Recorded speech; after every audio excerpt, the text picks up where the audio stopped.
yéen ñi ñuy teewlu ci Seneweb TV ak seneweb.com waxtu yu jotatu na bu di émission tolluwaay amaan nañu mbégte fas yéene fee teew ngir waxtaan ci tolluwaay réew mi waaye nag gën cee fës li nga xamante ni daanaka tey ji moo jëm ci wàllum recherche scientifique appliquée agence nationale bi ñu duppee la mu ëmb lépp loo xamante ni jëm na ci wàllum gëstu ak xoolaat li nga xamante daanaka moo jëm ci wàllum recherche scientifique appliquée fii ci biir réew mi ñu fas yéene ci waxtaan ci lu yaatu makkaan gi ni mel tey jii lan moo nekk mission am ci yan anam la ko fas yéene réussir waaye mébét bi nga xam ne tam jot na ko am pour réewum Sénégal lii yëpp ngir waxtaanee ko moo tax ma dalal ki nga xam ne moom luñ dénk googule makkaan docteur Lamine Sané moom lay wuyoo nekk directeur général googule kër ma am mbégte gu mag a mag di ko fi dalal nuyu ko bu baax a baax bàyyi ko tam mu déyoon teg ñi nga xam ne ñuy teewlu docteur.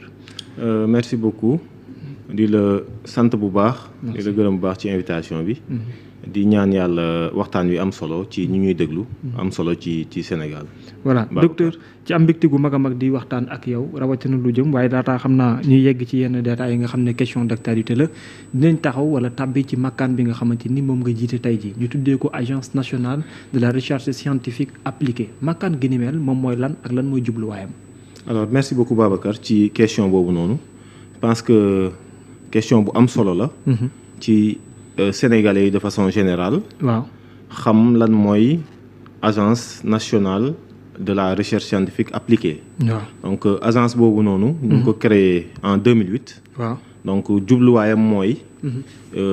caytu ci Sénégal yëpp. Sénégal yëpp. lépp lu jëm ci wàllu li ñuy tuddee recherche scientifique appliquée. d'accord. donc loolu benn pàcc la. ci recherche de façon globale maanaam gëstu. donc agence bu nekk sous la tutelle technique du ministère de l'enseignement supérieur de la recherche et de l'innovation la. donc mën nañ ni mooy bras technique wu ministère boobu noonu. ci wàllu application des politiques publiques. d'accord bu jëm ci wàllu gëstu. donc booy xool. structuration recherche au niveau du Sénégal. da ngay am li ñu tuddee la direction générale de la recherche scientifique et de l'innovation. bi nga xamante ne mu ngi ci biir agence nationale ci biir ministère de l'enseignement supérieur. am également à côté l'agence nationale de la recherche scientifique appliquée bi nga xamante ni moom. dafa am ay missions yu claires ya nga xamante ni dafa jëm ci wàllu application wu. résultats yi ñuy trouver ci nu mu tudd ci recherche fondamentale. bu ñu waxee une agence comme ni nga ko waxee techniquement mu branché wu ci makkaanu maanaam ci jëwriñ bi ñu dénkee lu jëm ci wàllu njàng mu kawe mi. tey jii yéen seen mission fan lañ ko orienté spécifiquement. voilà suñu mission mooy comme ni ma ko waxee léegi coordonner et superviser la recherche scientifique. au Sénégal. Notamment l'application des résultats de recherche. dans le domaine agricole ak industriel maanaam. booy jël de façon globale gëstu dafa am ay pàcc. dafa am lu ñu tuddee recherche fondamentale. bi nga xamante ni de façon globale ci université lañ koy defee. donc université boo ci demee da nga fay fekk ay laboratoire de recherche. ay institut ak centre de recherche. foofu li ñu fay def recherche fondamentale la. mën na nekk également recherche appliquée. lan mooy recherche fondamentale d'abord. recherche fondamentale. voilà mooy gëstu ba nga xamante ni jubluwaay bi mooy fexe ba am ay xam-xam yu bees. du forcément trouver benn solution ba nga xamante ne dañ koy appliquer mais trouver des résultats ay trouver de nouvelles connaissances. d'accord loolu mooy recherche fondamentale. maanaam def de sorte que ñu mën a am yu yees yu bokkul ak yi ñu tàmm di am. voilà maanaam par exemple bu ma la joxe exemple ci télécommunication. bu njëkkaan suñu maam yi bu ñu doon communiquer dañ doon utiliser par exemple ay ndënd. dëkk ak dëkk. utiliser par exemple ñu taal def ay taal ci guddi gi taalin boobu ni ñu koy taalee mën na nekk message source d'information bu ñuy transmettre. mais ak doxinu science. dañu dem ba jël voix donc li may wax ni nga koy dégg. di ko transmettre à longue distance. maanaam jël téléphone mën a composer numéro woo nit bu nekk ci beneen bout du monde. donc loolu application wu ay résultats fondamentaux yu ñu trouvé la bi ñu demee ba xam ni. kàddu bi nit di génne. mën nañ ko dëxëñ ci ay jeneer ci ay nu ñuy waxee onde sax ci wolof. mooy ci xarala yu yees ak yooyu noonu. voilà ni ngay def ba jël kàddu. dugal ko ci onde électromagnétique par exemple pour transmettre ko à longue distance. loolu application wu résultats yi ñu trouvé ci recherche fondamentale la. d'accord yéen tamit loolu moo nekk seen objectif. waaw ñun suñu objectif nag mooy fexe ba ci réew mi fépp fa nga xamante ni ci fi ñuy bërëb yi ñuy defee gëstu am nañ fa ay résultats de recherche. ci beneen wàll gi ñu gis ni askan wi soxla na solution ci benn problème. nees def ba jël xam-xam yooyu nga xamante ni trouvé nañ ko ci wàllu recherche fondamentale appliquer ko pour régler benn solution wala ay solutions yi nga xamante ni askan wi moo si jëriñoo loolu mooy recherche scientifique appliquée. D'accord. est-ce que tu yaa ngi ko mën a waaw recherche scientifique appliquée yaa ngi koy wax mais loolu nan ngeen ko mën a tabaxee ba mu nekk une contribution aujourd'hui dans la société sénégalaise. alors li ñuy war a jàpp mooy ci mbëbëtu président de la république. waaw bi nga xamante ni le premier ministre rappelé na ko. bi muy def déclaration de politique générale. daf ni moom li mbëbëtam mooy fexe ba recherche scientifique. appliquée. De façon générale recherche scientifique ak innovation. nekk liy suuxat développement au Sénégal. parce que booy def seetlu. boo demee ci réew yu mag yëpp. boo demee États-Unis boo demee Chine boo demee Japon boo demee France foo mënti dem da ngay gis ni réew yooyu dañoo jox cër gu mat sëkk. lépp lu jëm ci wàllu gëstu. dëgg la te ci gannaaw gëstu yooyu ñuy may doole. waaw dafay jur ay xam-xam. xam-xam yooyu di indi ay application di créer ay innovation yu tax seen réew yi di jëm kanam. d'accord donc ñun bu ñu toogee fii ci salle bi di wax. nit ku nekk ci àdduna bi nekk Chine wala nekk Kaolack wala nekk beneen gox mën ñu gis mën dégg li ñuy wax loolu recherche moo ko jiitu. dañu def ay recherche trouver ay résultats xam ni mën nañu dem ba nekk ci niveau bu ñu nekk nii. waaw donc loolu mooy fondamentalement objectif recherche. donc moo tax le président de la République. ak le premier ministre jox ko gëdd gu mat sëkk. maintenant dans le cadre institutionnel. il faudra que agence bi ñuy coordonner ñun. waaw jouer ci rôle bu am solo.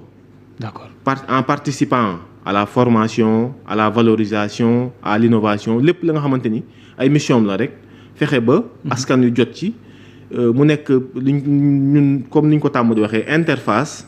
entre les chercheurs. la population ak le monde académique. d'accord monde académique boobu ngay wax tey jii dafa am benn constat peut-être très bien de manière générale je peux le dire au niveau national.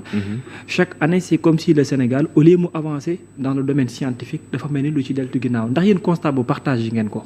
alors les éléments factuels mooy lan. boo jëlee 1980. waaw au Sénégal ñi doon nekk candidat pour def bac téeméer yoo jël. waaw 70 yi ay scientifique lañu woon ça veut dire quoi ça veut dire que 70% des candidats au bac. en 1980 étaient des scientifiques. des scientifiques waaw. en 2024. on a 16% de candidats scientifiques au Sénégal. 16%. lan lay tekki dafay tekki ne de 1980 à 2024 am na moom comme ni nga ko waxee léegi. benn régression de 54% ci suñu wàllu am ay scientifiques. loolu mooy lan. mooy njàngale science niñ koy doxalee ci réew mi depuis 80 ba léegi jëmul kanam day dellu ginnaaw. donc xale yi ndongo yi jàng nekkuñu science nekkul seen orientation principale. d'accord mais ñun en tant qu'agence on a beaucoup de réponses beaucoup d'idées et beaucoup de projets par rapport à ça. d'accord les idées les réponses et les projets dinañ ci ñëw mais lan ngeen identifier ne moo nekk véritable handicap bi tax ñu am régression bu toll noonu. alors y a beaucoup de facteurs. D'abord, il y a la gouvernance. La gouvernance de la recherche, de façon globale. Donc, boo demee 2012 ou 2013 ci waxtaan biñ fi sumboon pour xalaat ci avenir enseignement supérieur da ngay gis ni dañ naan la gouvernance bi dafa am problème. Dans quel sens? Il faut que ñu créer benn loi d'orientation ba nga xamante ni dafay dem dañ koy dédié à la recherche. loolu benn la ci gouvernance au niveau de la recherche ci boppam. beneen bi mooy au niveau de l'enseignement de l'éducation nationale également. il faut que ñu tëggaat suñu ay programme ba xale yi nga xamante ni dañuy jàng dañuy am yitte jox cër wala en tout cas am ay orientation dans les matières scientifiques. donc forcément il faut que ñu tëggaat ni ñuy jàngalee xale yi. pour que defee ñoom ñu gën a bëgg science gën koo jox cër bu ko defee ñu gën a am des élèves scientifiques. fexe tamit ba. di leen ñaax ci science. ak en quoi faisant en organisant des activités comme agence bi ni mu ko tàmm di defee ay vacances scientifiques. agence bi da koy def. ay vacances scientifiques ya nga xamante ni dañuy fexe ba xale yi di def ay pratiques yu ndaw a ndaw.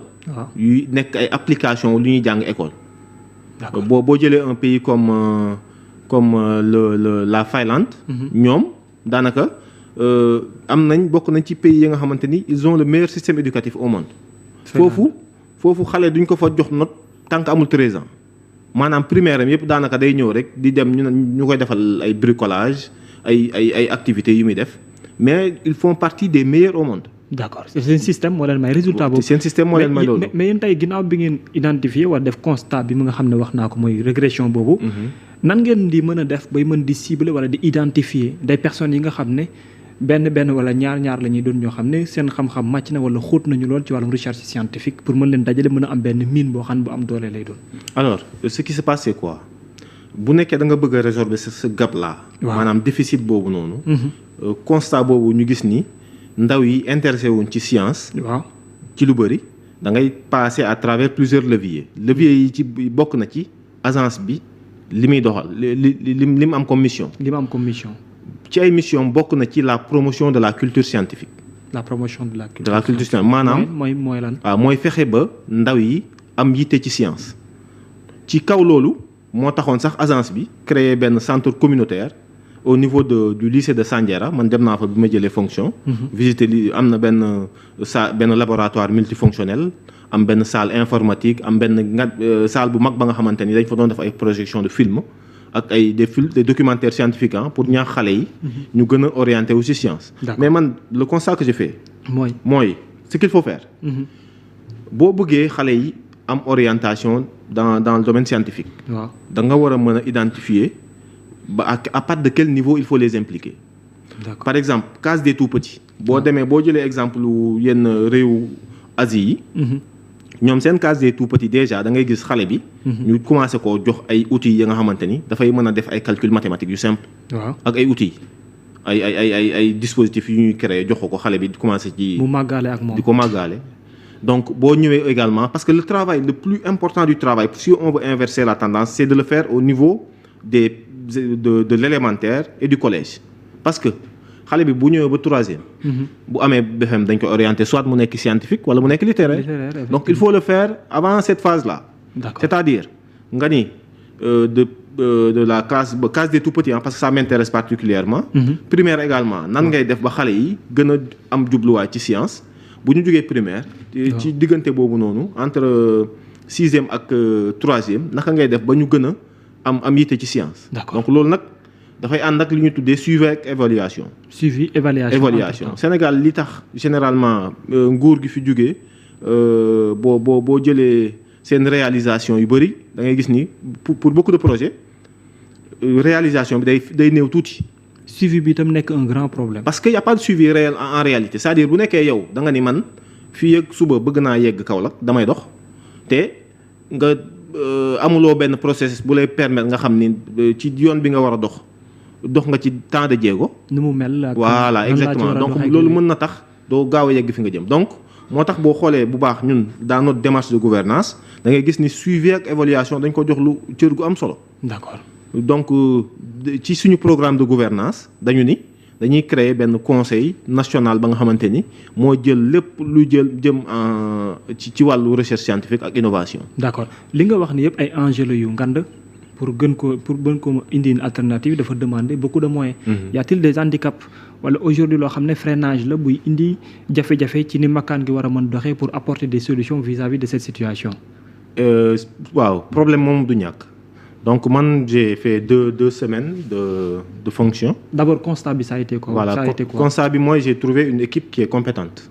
Donc une équipe qui est je profite de cette tribune pour les féliciter. Parce que j'avais beaucoup d'idées en tête, mais quand je suis venu, je me suis rendu compte que daanaka lépp jël nañ ko en charge.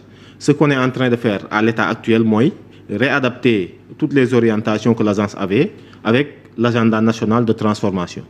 Donc jot nañ ci def ci ñaari semaines yi liggéey yu bëri liggéey yu intense suba ngoon guddeeg bëccëg. Donc on était en train de parler des handicaps. Des handicaps. Handicap bi njëkk pour man mooy ce que j'appelle ou ce qu'on appelle nous l'ancrage institutionnel. L'ancrage institutionnel. Xam nga agence bi. waaw dafa biñ ko créé 2008 ba 2017 sax lay dellu si waat ministère de l'enseignement supérieur. Mais nekkoon na sous la tutelle de la présidence de la République sous la tutelle de la primature ñëw enseignement supérieur génnaat fa ñëwaat fa. Donc moom amul stabilité ci biñ ko tëggee. te li balaa maa jàll ci loolu mooy li ma bëgg ñu jàpp mooy. Recherche au niveau du Sénégal. waaw dafay impliquer juróomi ministère ñoo ci impliqué wu. 5 ministères.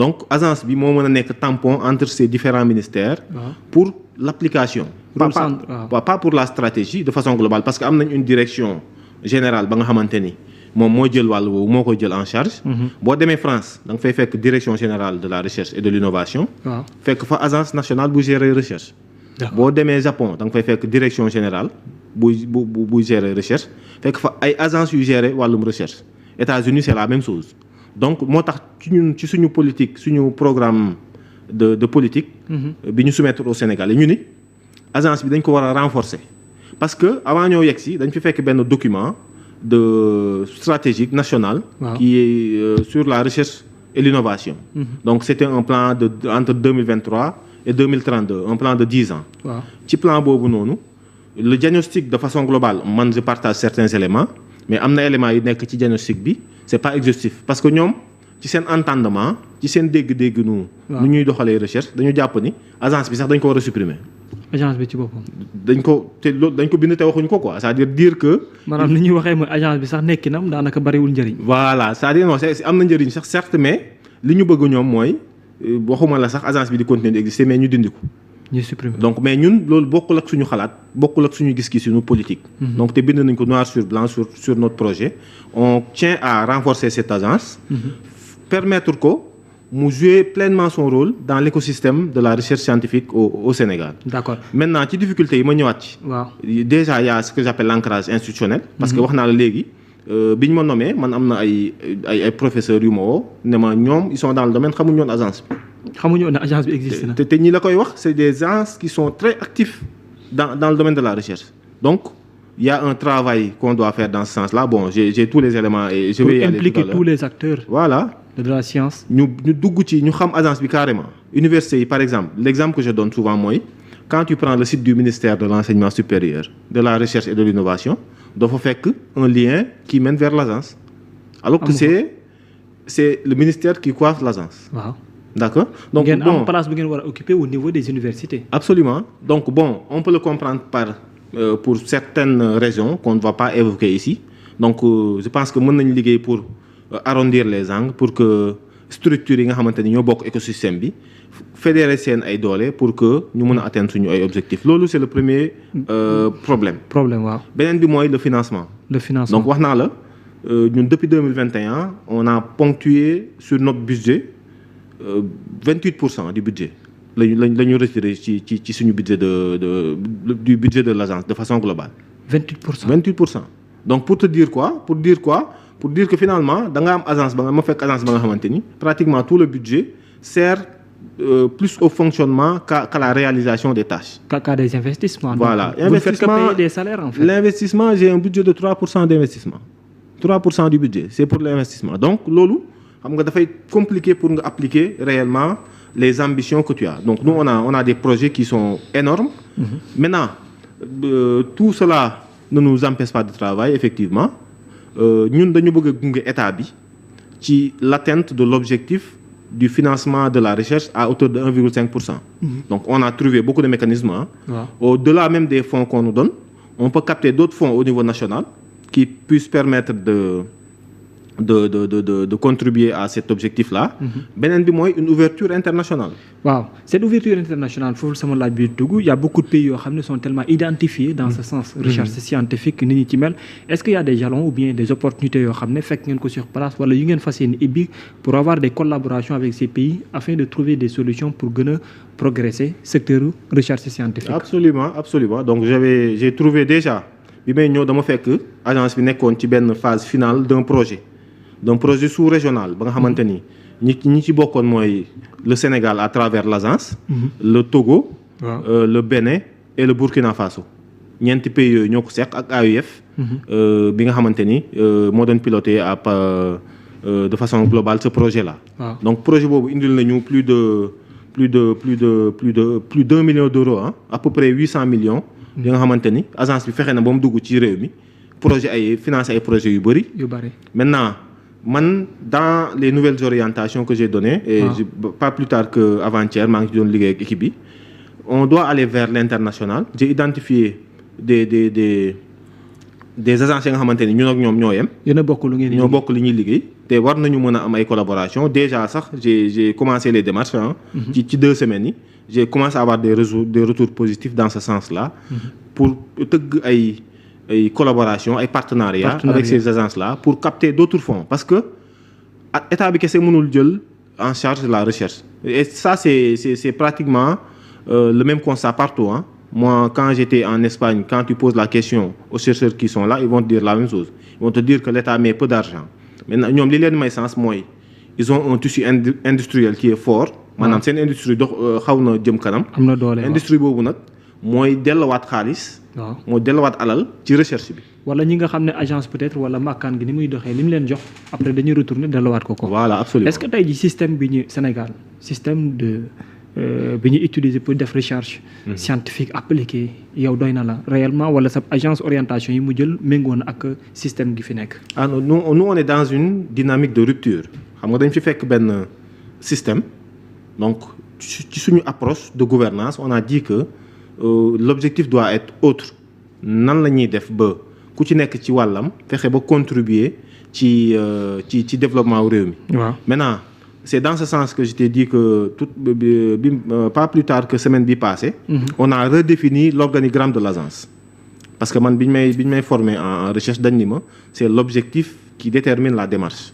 Maanaam li nga bëgg a def mooy déterminer nan nga ko war a defee. Donc orientation yi c'est clair, c'est fexe ba fii ak 2029 ñu def 1,5% du PIB. ci financement de la recherche fexe ba recherche scientifique ak innovation nekk le moteur du développement du développement économique et social du pays. D'accord. Donc loolu mooy orientation yi on a restructuré l'agence à travers un nouveau organigramme qu'on va soumettre au conseil de surveillance. D'accord. Xam naa vers la fin du mois qui va venir Inch'Allah pour pouvoir prendre en charge toutes les missions qui sont allouées à... Aujourd'hui, l'implication de certains acteurs au niveau national, tout comme international, au-delà de ces partenariats qui sont signés, au niveau national, dans les universités ou dans certaines écoles, comment est-ce que tu comptes les gérer ou les impliquer dans votre fonctionnement? Alors, j'ai déjà établi un planning de tournée. Donc, objectif, moi, par exemple, dem ci benn université, ci université yëpp au niveau national. Au niveau national, dans toutes les universités, dans tous les centres de recherche, en tout cas dans l'écosystème. ñëpp ñi nga xamante ni am nañu wàll ci recherche. nga dem gisee ak ñoom. waaw objectif bi nag bon dans le tableau de bord da ngay gis ni dañuy viser benn structure pas seulement pour dem na ko ñun on existe mais lui dire que on peut lui proposer tel ou tel projet tel programme qui peut contribuer à l'évolution de son département moom ci boppam. mais contribuer à atteindre l'objectif commun. D'accord. Donc ñu def ko pour les instituts de recherche. Pour les universités, pour les agences et pour les ministères qui sont impliqués dans la recherche scientifique appliquée. Donc boo génnee ci loolu. da ngay mën a def ce qu'on appelle la cartographie de la recherche da nga koy mën a consolider du moins. Parce que da fekk na agence bi def liggéey boobu noonu ba pare xam nañu ñan ñoo def recherche ci Sénégal. recensé ngeen ba noppi. Am nañ un document qui s'appelle cartographie de la recherche ba pare. D'accord doy na quoi loolu doy na. Est-ce que non il faut c'est suffisant wala bëgg c'est pas suffisant parce que am na à mon avis des éléments qu'il faut compléter. Ensuite il faut une approche innovative. D'accord. Parce que man ni ñu ma présenter le document par exemple dañu ma jox un document PDF jox ma benn document physique mais man bon naturellement on est dans le domaine du numérique. Man quand tu me parles de cartographie naturellement j'avais pensé à un truc qui est interactif. D'accord. Donc moo tax bu ñuy defaraat suñu site bi dinañ ci dugal benn pàccu site cartographie ba nga xamante ni du bokk ak ni ko gars yi doon gisee te dina permettre mu gën a attirer les acteurs dans ce sens-là. Site nga ko sànq seen site bi lu ça correspond dans le cadre numérique. Barki Demba Ndiaye, le président de la République avec son premier ministre et certains membres du gouvernement lancé ce que l'on appelle New Deal technologique. Ban apport la mën a am tey ci écosystème bi nga xam ne moom moo ëmb recherche scientifique appliquée bu concerne sama kan. Alors le New Deal donc je commence par féliciter le ministre Aliou Sall ak toute son équipe. Donc je peux y parler ci sama casquette commissaire scientifique adjoint en charge du numérique du mouvement national des cadres patriotes. Donc dans le MONCAP, je suis le commissaire scientifique adjoint en charge du numérique. D'accord. En collaboration avec le commissaire scientifique Ibrahima Sall, que je salue, et tous les camarades donc maanaam daal kun daal presque yéen a ko tëgg daal. waa ci lañ bokk. ci ñi ko tëgg nga bokk. pas forcément le New Deal mais le programme. Projet, voilà le programme en ce qui concerne le numérique on a eu à travailler dessus. Maintenant boo ko xoolee parce que loolu man bi may def sama passation de service dama ni je compte utiliser pleinement le numérique pour le développement de la recherche scientifique appliquée parce que dafa nekk lu xawoon a manqué ci agence bi. Donc l'utilisation du numérique. Donc dinañu indi suñu contribution ñun dans ce New Deal technologique là. Donc suñu contribution pour l'atteinte des objectifs du New Deal inchallah. Notamment les 4 axes d'orientation. Les 4 axes c'est-à-dire quand tu lis le New Deal axe boo dugg xam nga on a 4 axes. Axe bu nekk on a 4 orientations stratégiques. De façon globale quand tu lis les orientations stratégiques on parle toujours de recherche et d'innovation. Parce que numérique recherche et innovation ñoo koy doxal. Je te donne un exemple boo jëlee le cas de Huawei. Huawei pratiquement la moitié de ses employés sont des chercheurs xam nga lu ñuy def. xëy suba ba ngoon di gëstu. C'est quoi le résultat Huawei moo ëpp brevet ci wàllu sujet. Parce que dañuy jox recherche cër gu mat sëkk boo demee ci yeneen nu mu tudd multinationales yu am doole aussi da ngay gis ni Samsung que ce soit comment ça s'appelle encore Apple et cetera. ñoom ñëpp dañuy jox cër gu mat sëkk la recherche scientifique appliquée. moo tax ngay am ay brevet am ay innovation mu lay permettre ngay créer de la valeur ajoutée. D'accord mais au niveau des 4 axes laataa ñu dellusiwaat ci sa agence. am na boo xamante ni c'est une urgence pour pas mal de Sénégalais notamment pour l'administration mooy nan la ñuy def ba informatiser ko. yooyu noonu yëpp ñu wax ci tey jii app bi nu war a mën toll comme yow liggéey nga ci pour xam ko et tamit naka lañ ko mën a matérialiser ba mu am réussite ci ni mu gën a gaawee parce que l'administration demande aujourd'hui d'être digitalisée. Absolument donc la dématérialisation des procédures administratives fexe ba li nga xamante ni xëy na boo da ngay jóge sa kër dem ci mairie. def fa une demi-journée. nga mën ko am en deux clics donc réew yi dem yëpp loolu moo leen yóbbu te ci loolu la ñu nekk loolu tamit bokk na ci pàcc yi gën a am solo. ci lu New Deal bi indi boo xoolee je pense c'est à la page 8. de ce document là da ngay gis ñu intégrer benn xale bu sol benn casque. benn masque réalité virtuelle. loolu tamit bokk na ci li nga xamante ne ñun bëgg nañ ko utiliser mais si je reviens sur votre question là sur la digitalisation de l'administration qui est un impératif qui peut permettre beaucoup de choses parce que boo defee diagnosticu système numérique bi de l'écosystème de façon globale li ngay gis mooy le plan Sénégal numérique 2025 donc c'était un plan décennal qui a été réalisé à 19%. C'est-à-dire stratégie boobu noonu taux de réalisation c'est 19%. ñun dañu bëgg suñu New Deal technologique bi au moins qu'on le réalise à 95%. D'accord. Dans 10 ans c'est pas un défi qui est mince c'est un défi très osé donc on est dans une approche audacieuse mais je pense qu'avec les compétences et la vision claire qui a été déclinée on pourra y arriver. D'accord ban apport la mën a am par rapport à sa agence aujourd'hui ak tamit biir écosystème bi nan la ci mën a amee réussite. Alors ñun dañu bëgg am ce qu'on appelle la souveraineté numérique mooy lan. fexe ba ñun suñu ay données numériques par exemple suñu ay données données ci sénégalais yépp. Le fichier qui gère les sénégalais suñu ay données santé et cetera lépp la nga xamante ni ce sont des données critiques li ñu tuddee ay données critiques te sénégalais yi moom ko ñu héberger ko biir Sénégal parce que li xew mooy suñu données yi de façon globale c'est pas hébergé au Sénégal ci beneen réew lay nekk. te doo xam forcément naka la ko réew moom di mën a utiliser. fexe tamit ba moom sa bopp ci lu ñuy tuddee les logiciels maanaam bu nekkee yow da nga war a dem jënd ay logiciels. pour implémenter ko ci ay dispositifs wala nga war a dem jënd ay équipements loolu yëpp recherche moo ci mën a dimbali en quoi faisant nga développer un réseau de centres d'excellence de recherche d'excellence ya nga xamante ne dañ lay permettre ngay mën a defar say logiciels bopp. bañ a nekk dépendant. tu es indépendant tu defar yow yaay defar say logiciels bopp di ko gérer sa bopp. beneen bi mooy li ma doon wax souvent sama étudiants yi dama leen doon wax nag est-ce que fii ak 10 ans. Sénégal mën nañu yegg ci defar ay téléphones ñu ne ma non est-ce que c'est possible man leen je donne un exemple. da ngay jëlee téléphone Chine nga ko jëndee dugal ko ci avion. indi ko ba fii di ko jaay Colobane 2000 wala 3000. loolu lan la war a interpeller daf la war a wax ni technologie bi nekk derrière c'est pas assez compliqué. waaw donc je parle des téléphones qui sont basiques. donc ñun il faut que ñu yombee noonu. ça veut dire que la koy defar du lu jafe warul nekk lu compliqué. lu compliqué te ñun ñu ngi former ay ndaw ci wàllu électronique ci wàllu intelligence artificielle ci wàllu informatique war nañu mën a mobiliser ces compétences là pour pouvoir aller dans cette industrialisation là. fexe ba li nga yow équipement yi sax yi nga war a utiliser. toujours dans le cadre de la comment je vais dire de la souveraineté numérique. mën a concevoir ces équipements bopp. mën a am ay équipements yi nga xamante ni ils sont disponibles au niveau national pour mën a denc say données bopp. et cetera et cetera. te loolu il faut forcément qu'on passe par la recherche. Par la recherche. Donc je pense qu'on peut le faire avec nos projets, les projets que porte l'agence dans ce sens-là. Mais am na lu xaw a nekk comme par exemple jaaxal ñu bari Sénégal aujourd'hui retard gi mu am ci intelligence artificielle Maroc gis nga ne mu ñu jiitu en tant que koo xam ne xelam ci côté boobu màcc na ci lan nga yaakaar ne mooy tànk ñu war a taxawee wala doxin gi ñu war a dox buy xaw a peut-être collaborer ak new deal technologique bi pour ñu mën a am réussite ci intelligence artificielle. Donc intelligence artificielle également c'est abordé dans le deal technologique. Waaw. Moi je connais des spécialistes dans ce domaine. Je peux donner des noms. Nourou Silla par exemple, docteur Seydou Nourou Silla de l'université de Bambey, docteur Modou Gueye de l'UCAD, etc., etc.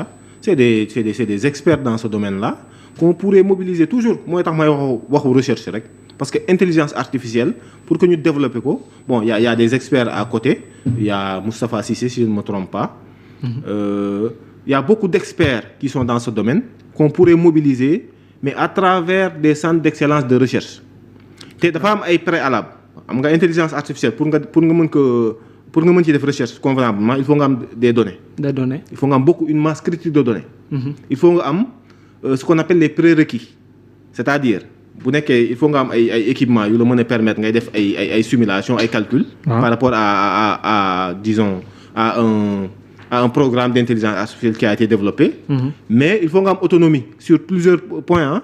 Par exemple yow waroo am ay data centers yi nga xamante ni dañuy nekk ci zone ba nga xamante ni. courant dafay couper. Il faut nga am indépendance dans le domaine énergétique. Il faut nga mën a fédérer ces intelligences-là.